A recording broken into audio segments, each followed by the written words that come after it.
So this section of lecture will be relatively brief. I think, anyway, will be relatively brief. I think it's an important set of notes to strike. One thing that I am going to say, though, in advance is I'm going to offer a relatively rare trigger warning, which is to say, if you are already experiencing a great deal of anxiety about circumstances in the world, this may not be the time to watch this particular video. Because the theme of this video is, it isn't all in your head. What do I mean by this?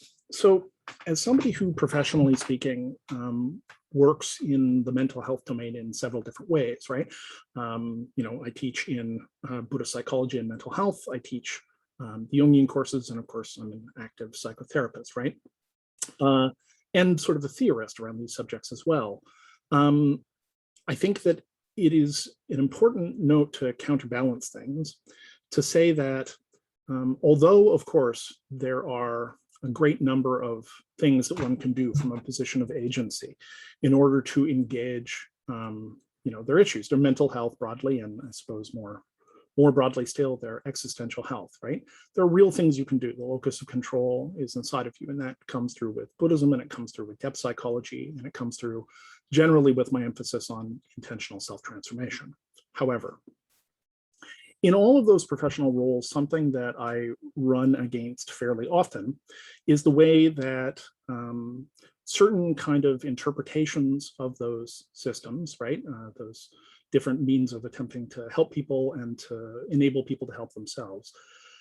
And some people's interpretation of those systems when they adopt them is to basically look at their whole situation and think, the problem is me. Now, of course, there are aspects of things, right, that we engage in elaboration, that we engage in projection, and so on and so forth. There's no question that there are a variety of ways in which, psychologically speaking, we sort of facilitate and perpetuate an excessive degree of suffering, right, depression, concern, anxiety, etc. However, it is not the case that the issues that people are perceiving are only in their head. What do I mean by this? So an increasing number of polls, particularly among young people, are showing ramping up degrees of anxiety, right? A very deep concern. And above and beyond anxiety, people are starting to report higher levels of grief, right? And higher levels of, frankly, trauma. And why is this happening? Well, the short answer to this question is, as far as my ability to parse the evidence at hand goes, things are quite screwed up. It is not the case that it is, a simple inability of people to cope or an inability to have perspective that's causing people to be increasingly worried about the situation of the world. Things are pretty screwed up. And the fact is that we are not in a great situation collectively as a species and a planet in a great number of ways. I could enumerate these things at enormous length, but I'm going to just provide some quick categories and a little bit of analysis, and then talk about what all this means when we are talking in terms of intentional self-transformation, in terms of trying to deal with the sorts of deep concerns that people have. So first off, and in some ways foremost in the mind, of course, is that we are in the midst of an intense environmental crisis, a climate crisis. And obviously, there is not perfect unanimity among people on either the existence of this data or the interpretation of the data, but the scientific consensus is generally quite strong. The data is very strong, right? This manifests itself in a broad number of ways, right? We are looking at massive deforestation. We're looking at breakdown of various kinds of ecological systems, right? The species links are breaking down as various species become extinct or are separated in lots of ways. This is an accelerating problem, right? We're seeing the devastation of rainforest. We're seeing the bleaching of coral. We're seeing overfishing and environmental destruction in the ocean at a scale that is almost difficult to imagine. We, of course, are seeing massive general pollution in the sense that both there is huge amounts of plastic. So if you're familiar with the Great Pacific Garbage Patch, right, there is an enormous swirling gyre of plastic. And moreover, we're seeing that plastic break down into microplastic forms, which the preliminary evidence at least seems to suggest are biodisruptive, that they are causing problems to organisms, not just things sort of choking on stuff, but that when plastics get down to a certain scale, they begin to interfere with certain kinds of basic cellular processes and processes in cell membranes. And that isn't just limited to water, although it is widespread in the water. We're seeing it in every ecosystem on the planet, including the top of the Himalayas, the Antarctic. And indeed, at this point, it appears that a fair bit of microplastic is airborne. On top of that, obviously, we have huge amounts of CO2 still being pumped into the atmosphere. And it appears that those things are beginning to touch off some feedback processes. That is to say, positive feedback loops, which is to say that once you warm up the temperature of the planet to a certain point, it begins to engage processes that then accelerate that. So one of these that's sort of worth noting is methane release. That there is a great deal of methane locked into permafrost and into clathrates, right, which are sort of ices on the seafloor. As these things warm up, they're beginning to vent their methane. If you've seen these sort of giant hell holes, right, in Siberia where the ground is blowing open, if you've seen bubbling streams of methane coming out of the ocean. Now, in and of itself, methane, I mean, it's kind of problematic, but the thing is that it is a vastly more powerful greenhouse gas even than CO2. That is an accelerating problem. We're beginning to see issues with disruptions in terms of ocean currents and air currents. We're seeing changes in weather. We're seeing intensification of weather patterns, et cetera, et cetera, et cetera, et cetera. And these things on top of questions like biodiversity loss. This is a massive set of problems. When the Buddha says, the world is on fire, I've said this in many places, but when the Buddha says the world is on fire, we are often inclined to take this to mean something sort of metaphorical. And in some ways, that's true. He's talking about a kind of impermanence that our ignorance and our attachment, right, cause us to attach to. But that is rather short of, I think, many people's recent experience when we say, like, the world is on fire, literally on fire. When you see wildfires racing across the surface of Australia or ripping their way up the West Coast or tearing their way through Greece, when you see floods washing away subway cars in China and towns in Germany, it's very hard at that point to sort of tuck one's head under and pretend that things are not happening a good deal faster than originally anticipated. And as it turns out, many climate scientists, it turns out, used, relatively speaking, conservative projections and models for what were happening, right? Many of the effects that we are now seeing are more consistent with effects that we thought we would see in the early 22nd century, right? So things are going quickly. That's on the climate front. Above and beyond that, we are in a very bad energy crunch crisis, okay? So our civilization, such as it is globally, is fueled by fossil fuels. Our changes over to some modicum of nuclear power and the electric car does not change the fundamentals of how we are generating that power. We are, of course, beginning to output perhaps more sustainable forms in the form of solar and in the form of wind and tidal stuff, geothermal energy, et cetera, et cetera. But all of that really is a drop in the bucket compared to our fossil fuel economy, which is primarily natural gas, right, crude oil, and coal. When you look at those things, crude oil, it had been projected as early as the mid-20th century that any given source of crude oil has sort of an output curve, a sort of bell curve, right? And so initially speaking, if you think about, the oil wells that were tapped in Pennsylvania in the sort of mid-19th century, right, you get this image. People swing a pickaxe and a jet of oil shoots out of the ground under high pressure. It's high quality oil and it's under high pressure. And the question that emerges around that is always about how much energy you have to spend to get the oil versus how much energy you get out of the oil. Those early oil wells operated at an energy return to energy invested, okay, of about 100 to 1. So for every unit of energy you put in, you got 100 units out. The big Saudi oil fields that we've been relying on since the 1970s globally had an energy output that hovered around 30 to 1, okay? If you consider, for instance, the massive tar sand projects in the west of Canada and some sort of shale fracking projects and so on and so forth, the tar sands have an energy return over energy invested of 1 to 1.5. This is very low. Now, if you think about this for a second, it's fairly obvious that nobody would bother exploiting those resources at all unless it was sort of an economic requirement. We've known that the tar sands are there for a long time, but we didn't bother scraping them up and boiling them into some simulacrum of oil until other more conventional reserves became depleted.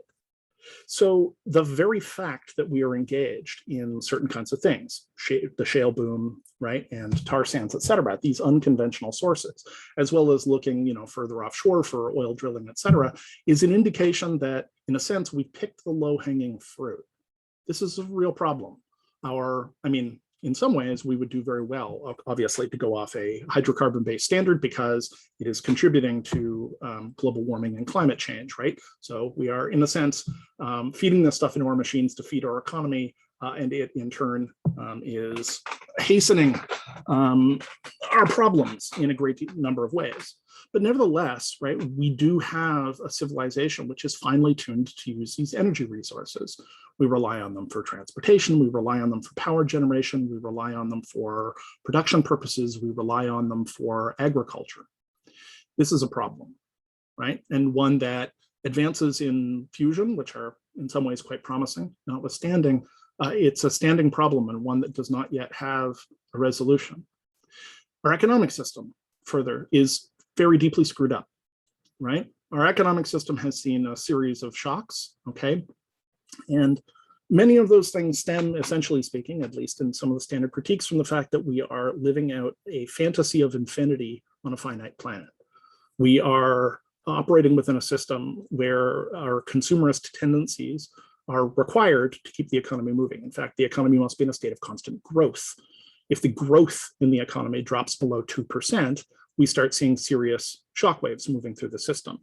This is why, for instance, after 9/11, one of the very first things that happened was that the US president got out and told everybody to start shopping.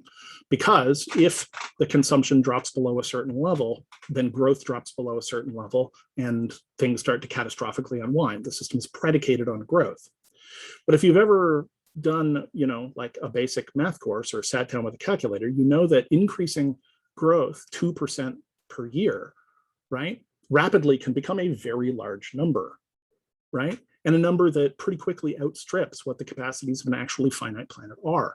This is a system that works really well as long as there are sort of new frontiers to move into, new lands to discover. But we have the globe more or less mapped. There are a few spots here and there that we have not sort of systematically exploited yet.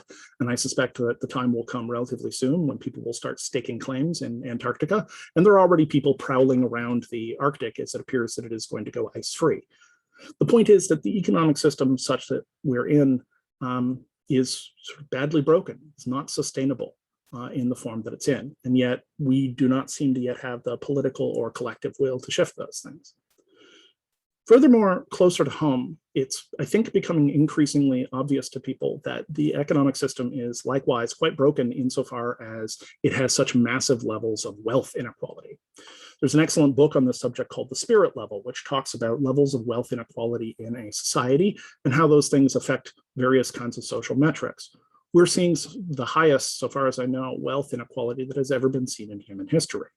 And if you consider that over the course of the pandemic, for instance, right, the economic precarity that a great number of people went into, while simultaneously a smaller number of sort of ultra-rich, ultra-billionaires racked up enough money that they could all get into a competitive space program to be sort of cosplay astronauts, you only need to consider these things for a second to begin to wonder, I think, to some extent, about whether or not this is a useful or equitable distribution of resources, right? Now, to some extent, the idea that the promise of this system, okay, has begun to come apart is very obvious when you are polling and talking to young people. There are a great number of young people who have, to a significant extent, lost their faith in the myth of progress. And the myth of progress was a driving myth for a civilization for a long time on all sides, right? That the future would be better than the past, that your children would be better off than you, that if you follow the rules, that if you do the things which are asked of you, right, that you sort of go between the guardrails, that you are going to have, a good and a decent life with certain expectations. Those promises increasingly look broken. When people look at the real estate market, for instance, in this country, right, they see something where increasingly it looks as though this stuff is just wildly out of reach. People, of course, many amass enormous sums of debt in order to get degrees and find that they have difficulties sort of finding gainful employment that, pays any reasonable rate. And that's been the case for quite some time, but it is clearly accelerating. When you look, for instance, at the variety of complaints that are currently being offered, right, by business owners throughout North America, that they seem to be unable to fill positions, right? A lot of this seems to have come out of recognition that people had over the course of the pandemic lockdown, that the circumstances of their work did not strike them as equitable and fair. They feel underpaid, underappreciated. The system, such as it is, right, does not seem to want to respond to this, which is sort of vaguely funny if you think about it in terms of like free market capitalism, where, if people want to charge more, then they can charge more. And if businesses don't want to pay that, that's fine.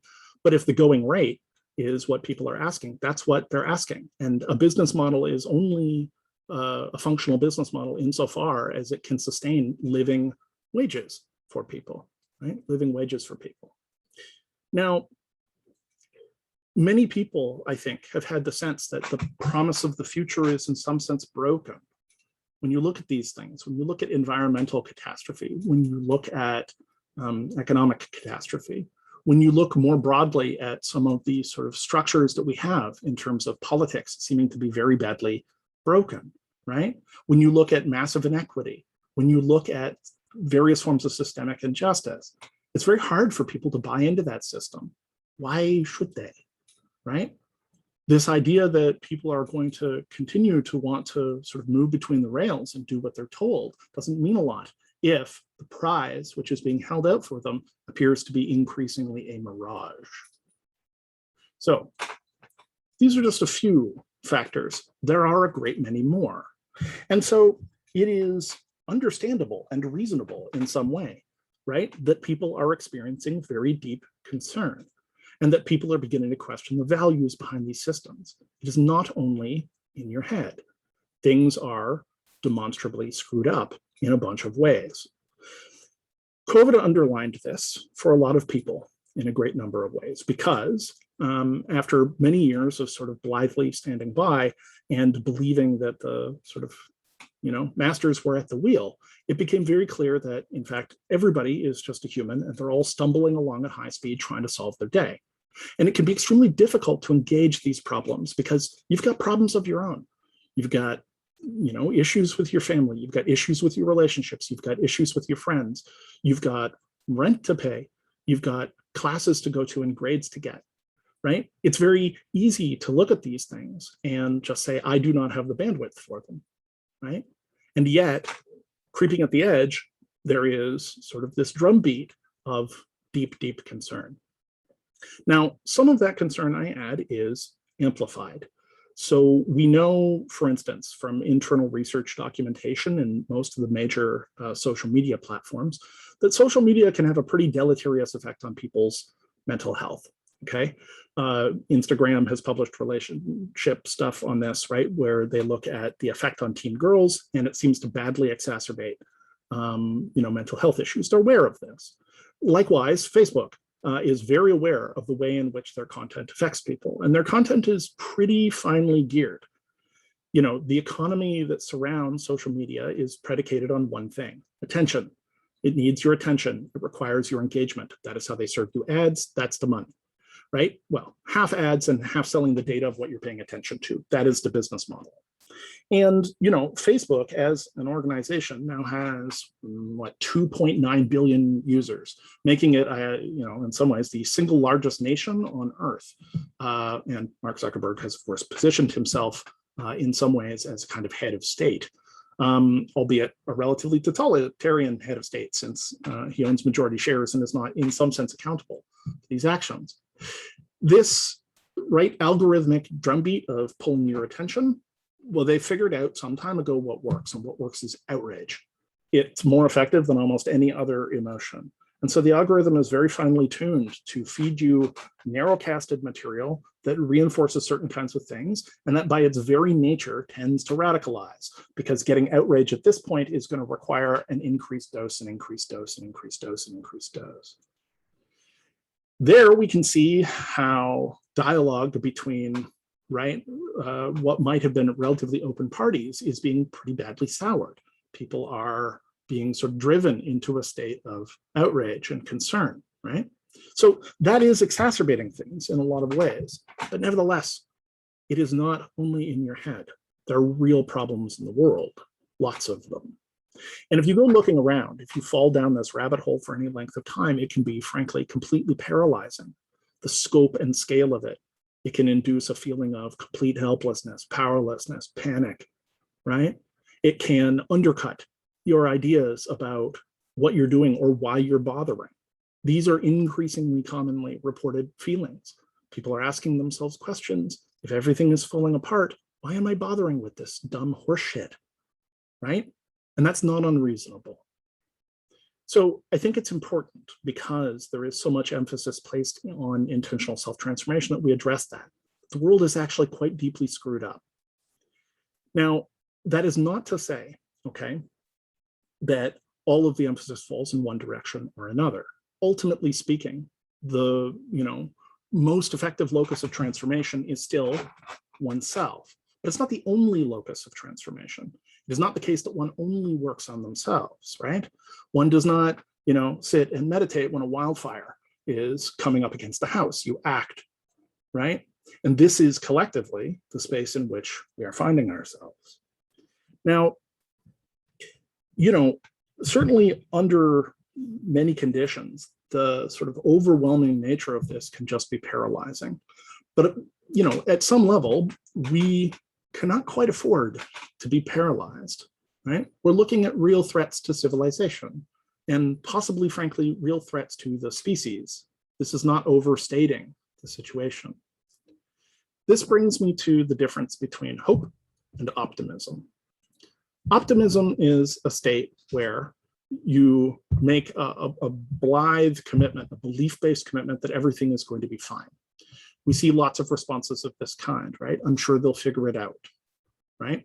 The idea that, there is a technology, and there might be a technology. I keep relatively close track of a number of technologies, right? Fusion, nanotechnology, genetic engineering, artificial intelligence, all of which could certainly contribute in important ways, right? To helping us work through the problems. But we don't have them yet, right? So it is somewhat speculative to place all that, I'm sure it'll just work out. There is an avoidant component to that. That's optimism. Hope, on the other hand, is a clear recognition of the reality of the situation, and then seizing some internal, there are things I can do.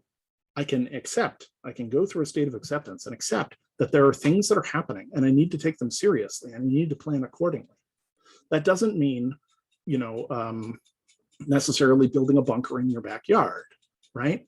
Because what we see over and over and over again in situations of crisis, whether it's war zones or natural disasters, is that in fact, although everybody predicts everybody's going to turn into a ravening cannibal the second the power goes out, actually people band together and socially support each other, right? Spontaneous mutual support networks. And indeed, they find intense meaning in this. They find intense meaning in helping other people. The relationships that we have with other people and our engagement with other people is a locus of meaning for us. People often report these situations as being among the most meaningful times in their life. So, the difference between optimism and hope. It is important to recognize that there are a lot of things in the world that are very badly screwed up. You can't possibly address all of them, but you can pick some things. You can do some concrete things, and action in the world matters. It does. Your action may not be perfect, right? But the expectation that your action is going to be perfect is an unrealistic expectation to have regardless. Instead, you act with compassion outwards, and you have self-compassion for the ways in which you don't succeed, and you keep coming back, and you keep listening, and you keep engaging people. You do what you can. So I wanted to say this because, as I said, so often in my fields, there is this tendency towards locating these issues sort of entirely in subjectivity. And I don't think that that's ever sort of the explicit push, right? But very often that's the takeaway that people come to. They feel screwed up and they want to, tweak themselves, overcome it, whatever. But it is important to recognize that the world itself has very deep problems, that we've caused very deep problems. And one of the things that I have often pointed to around this, I'm a child of the Cold War. So I grew up, I was born in the 70s, I grew up in the 1980s, and I grew up under the threat of the nuclear bomb. This was something that was a very live, issue for me as a kid. When I was 7, in fact, I built a little scale model of an atomic bomb to show how it worked for a class. And I studied maps of, nuclear explosion patterns. And I became very interested in this, the development of the atomic weapon and Einstein. I was, precocious, I guess, right? Although it now occurs to me, I'm not sure why my teachers didn't red flag that I was so fascinated by the atomic bomb, because it was also terrorizing me, right? I was having nightmares and so on and so forth, as many people my age did. But the thing about the threat of nuclear annihilation, and people will often say, yeah, the apocalypse is always with us, right? The apocalypse is always hovering over our shoulder, and that's true. The apocalypse has been sort of right around the corner, over and over and over again. In some sense, the world as we know it is always kind of coming to an end, right? That is just a natural consequence of things being impermanent, right? It's part of the recognition of death. The world is always rolling in this way. But nevertheless, right, the Cold War and the threat of nuclear annihilation in the Cold War was unique because for the first time, we were living in a time period, right, since the 1950s, where everything, all of it, could end in 15 minutes. But in 15 minutes, if things went badly, and they almost did a few times, right? The Cuban Missile Crisis, and there were a few other times. There were times when we were a short number of steps away from nuclear fire blanketing the planet. The difference, however, is this. Effectively speaking, all we had to do to make it through that time period was do nothing. We had to sit on our hands. Just don't push the button. That is not the circumstance that we are in now, because now we're in a circumstance where we need to change everything. We need to change the way that we see things. We need to change the way that we move in the world. We need to change the way that we think about value. We need to change the way that we conduct our economics. We need to change so much that can be completely overwhelming. And it shuts people down and it swallows people up. And we're seeing this increasingly, and we're going to see more of it, okay? That's not even counting, outside threats, like, we make the AI and it goes nuts, which, is certainly possible. I have a background in cognitive science, and if we go the wrong way, who knows, right? But that's a speculative threat. We're not there yet, but we are here. Things are on fire. So the goal is clear vision, to accept and acknowledge the reality of the situations, that you can move on it, to let yourself feel your feelings, grieve if you need to, right? But then to take that in and take a deep breath and move forward. So I say this because I know that there are a huge number of people struggling with it. I see it in my clients, I see it in my friends, I experience it myself. I see it with colleagues. It's very widespread. And it's going to be, I think, more significant as time goes on, not less significant. These things are not promptly going to evaporate, and they're not going to evaporate the moment that COVID goes away, for instance. And so I say this because it's not only in your head. It's not only in your head. There are real problems in the world. Now, how your mind is elaborating those things and how it's interfacing with those things, it's true. We all need to sort that out if we're going to be effective. So that's important. But it's not only in your head.